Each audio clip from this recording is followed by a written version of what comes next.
Yeah, a person I've never seen. Let me see if I can pull it up while I'm talking about it. They came on my YouTube and then they came in like leave. They weren't really necessarily rude about it or anything, but they were just saying like the kind of the new age almost trope to me. They were saying, "Hey, basically our thoughts create our reality or like create and literally change the reality." And that the elites are terrified of us waking up and this and that, you know. And I just kind of, I had a little back and forth with them.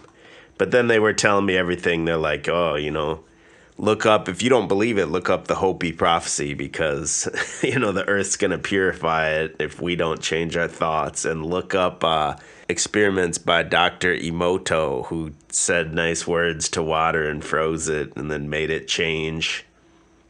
Like I've never heard of any of this stuff or something. But again, I don't think the person was like being malicious or anything. Sorry to interrupt. Do you want to read the comment? Yeah, I'm still looking for it actually right now. Oh, I think I got it right here. I have it right now. It says, "Our thoughts are changing things literally.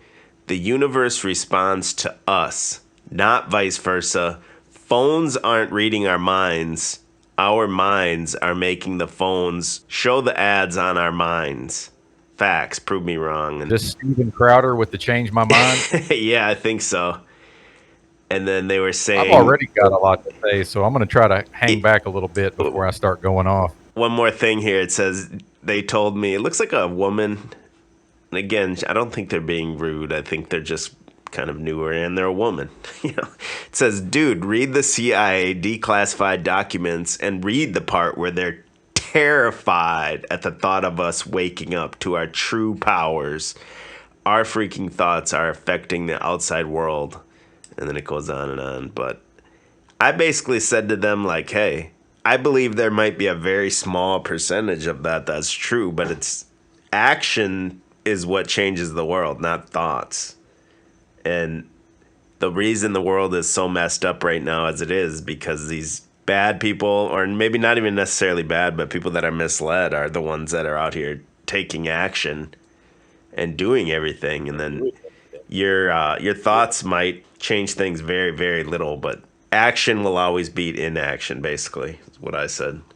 Yeah, absolutely. And it kind of sounds like some law of attraction type of stuff, which actually I do have a lot of experience with in my own life. Now, where I would challenge the commenter is, and we're using the English language, which is already fraught with peril. And I've noticed a lot of challenges with pronouns, and I don't mean in the LGBT, woke mob way of pronouns. So when someone says our thoughts, what do they mean by our? Because I know that when I direct my mental energies and, I focus on certain aspects, and when I choose to have a proper attitude, that sets me up for taking action in the real world that's effective in my life. But that's an individual thing. That does not involve a we or an our. So I think that's where I would interpret these comments as a way to continue doing nothing other than browsing the internet and reading CIA documents. And it sounds a little schizophrenic to me also. Anytime I start getting advised to study certain material, pretty decent chance I've already looked at it, and yet I'm still interacting in the same way that I'm interacting. If I am I making sense? Yeah, and that's how I felt too. I just felt like I knew everything she was talking about, and I kind of feel the point she was trying to make. And I think with your thoughts and like you were talking about the law of attraction, all that stuff can really do maybe is bring you like opportunities might kind of come your way, but you still have to actually do something. Absolutely. And real quick, I've got a story on that. When I decided to go into truck driving, I was homeless, living out of a backpack. I was underneath a tarp for about 2 straight days in Austin, Texas, and I decided to take my happy ass to the Salvation Army. And I just decided that I'd made my mind up. I wasn't going to live that way anymore. And all these doors opened for me where I was able to, Goodwill sent me to truck driving school. I was able to get a job while I was staying at the Salvation Army. Now here's the thing is I had to persist. I chose to persist and overcome a lot of obstacles. Believe me, it wasn't just, okay, I've had these thoughts and now it's just easy, right? Like it was a tremendous struggle actually. But I just chose that I'm okay, this is what I'm going to do. And no matter what happens, I will not be denied. I will not give up. And now, you know, as far as, we all have to make a living, we all have to have an income, now I'm able to, reap the rewards of that. But that was very difficult to do. And, I certainly believe that the law of attraction was involved in that, my own attitude and, choosing to change my life, the thoughts and the mental side of it, that's absolutely a big part of it, but it's nothing without the real world action. And I think a lot of people, I've noticed in humans a tendency to want to get into a herd because, there's strength in numbers. That's the conventional wisdom. And then, you know, in a big group, certain people are kind of able to hide in the background while maybe a few effective people do the majority of the work or the majority of the decision making, and then these other people can kind of follow behind. And I'm not here for that. My thing is, if I'm going to be in any kind of community or any kind of group, everybody has different abilities, but everybody's going to have to pull their own weight. And I don't mean like, you know, at a job getting bossed around. It's, if someone's in the group and they're not pulling their own weight, at some point they're just going to be exiled and they're not going to be in the group anymore. And I know I kind of got off on a tangent there, but I think it all ties in that, and this idea that they are scared of us. To me, that's just a human projecting our own emotional processes onto what I consider to be David Icke lizard people. Like, you can't scare a snake or a reptile. You can't put fear into something that's not wired to experience fear. And even if you could, what would it matter if Anthony Fauci was in fear, but then he goes to the podium and he's able to persuade the masses, even if he himself is experiencing fear because of the thoughts of the so-called truth community? Yeah, it's well said. And I do believe a lot in, like, I don't even know if I fully understand it, but kind of like a mental universe, and that like your mind and all that seems very unlimited, the ideas you can have, and that would go with the law of attraction, everything like that. But at the same time, you're tempered and connected to your physical body, which has severe limitations. So, and that's where most of the work has to happen, is in the physical plane. Oh yeah, I could not agree more. And we can get into, I believe our minds are the most powerful thing that we know of, and we all have access to our own mind. But that doesn't, we're not on the same page. And again, there's problems with the language and problems with the pronouns. When I say we, who am I even referring to? So I just don't see any united group of people that are of one mind that are then, acting in the real world.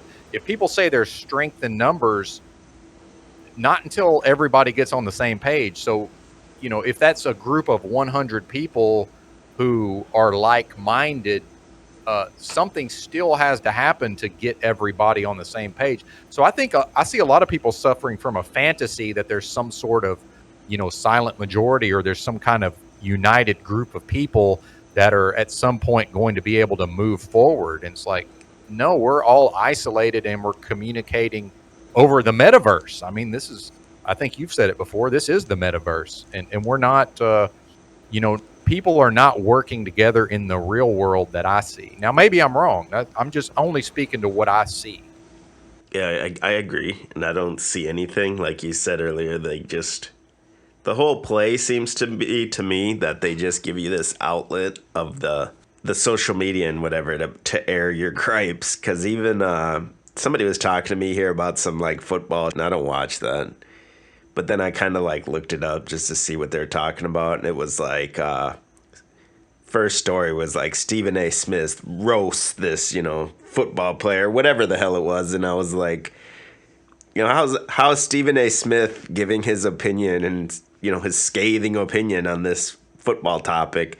How is that any different than Paul Joseph Watson comes on once a week and tears apart, wokeism and all that stuff. I don't really see any difference at all. It's just no matter where you're at on like the political spectrum, they just give you the platform to pretty much get on and say whatever you want. And doesn't matter whether people agree with you or not. And once you air those grievances and you feel like you did something, I think, and that's what's placated people the most, in my opinion. Yeah, that's something I've also noticed. I would agree with that. And then I'm a big fan of the Alex Jones show, but then I think Alex Jones himself is, I have a lot of opinions about the human being, but where I've gotten to on that is it's 75% info, 25% disinfo.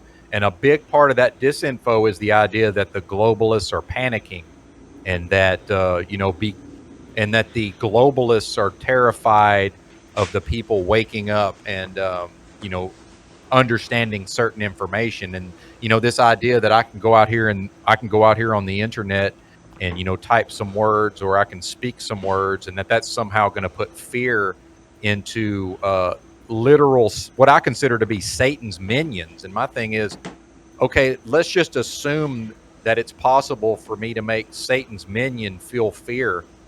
What does that matter? That person's either going to do their job or they're going to be replaced.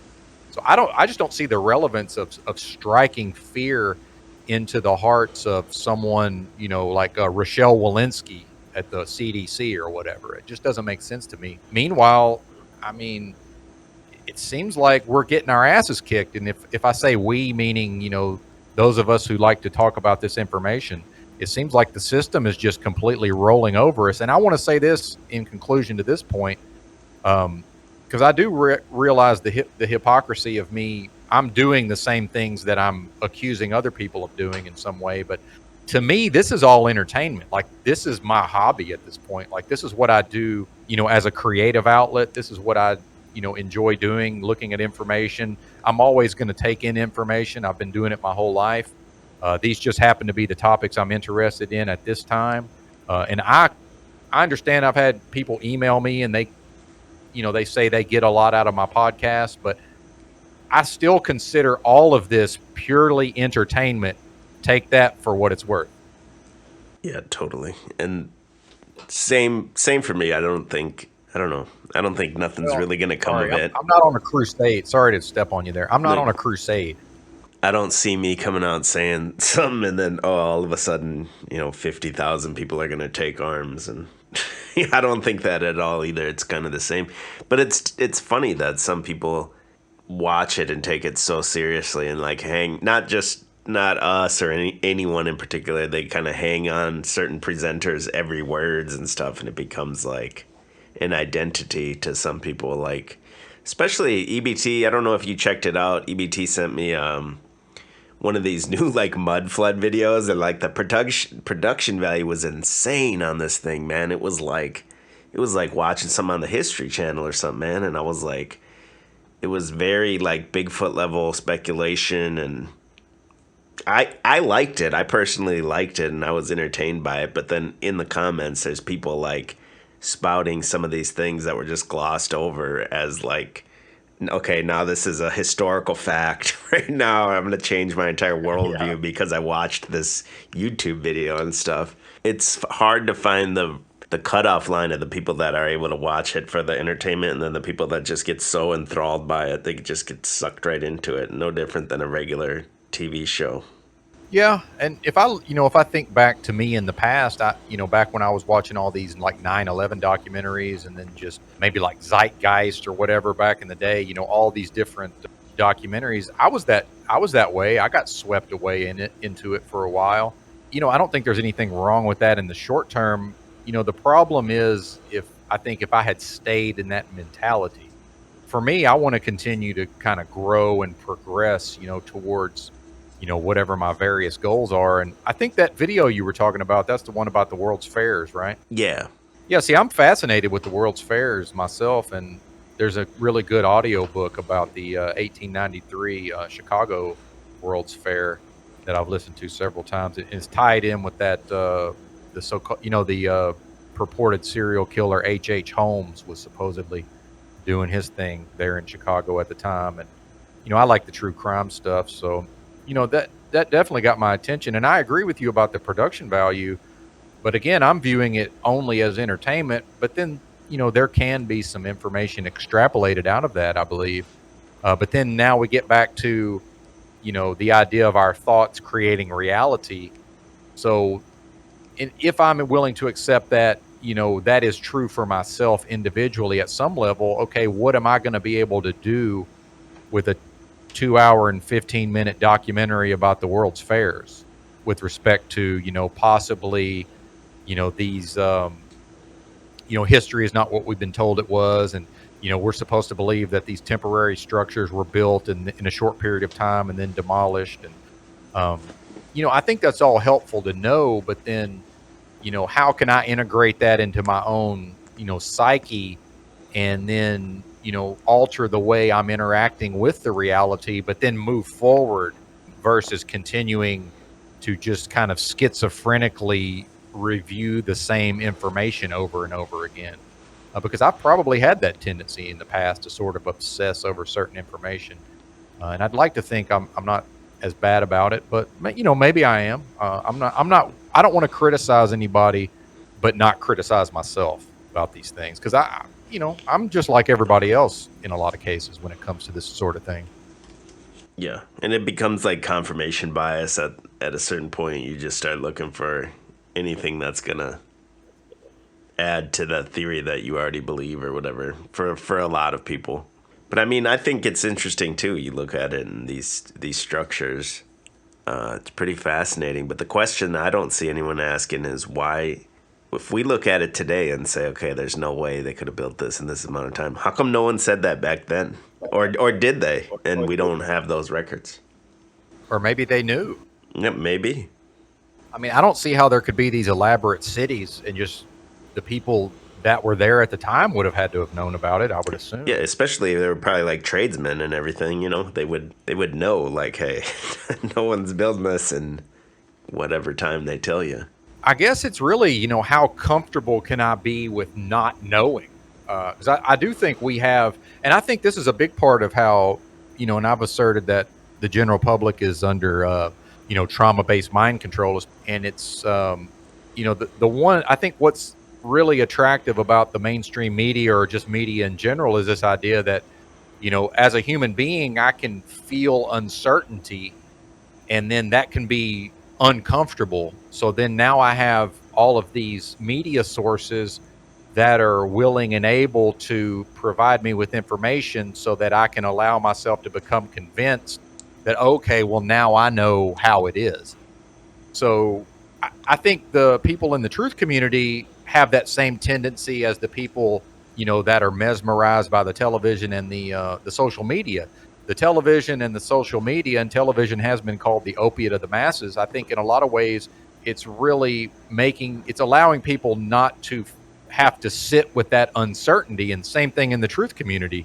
If we become aware of, well, history is fake or it's not genuine, and that can be disorienting, and I can begin to experience some uncertainty. But here's all these mud flood videos, so now that can soothe my uncertainty. And I know you've talked about before, like ideas of like integrating the shadow self, and I think part of that is just growing and changing enough as an individual that I'm able to be okay with uncertainty, because there is a lot of uncertainty here in this realm, as reality manifests. So many things are uncertain, and that can be problematic emotionally. Well said for a drunk trucker.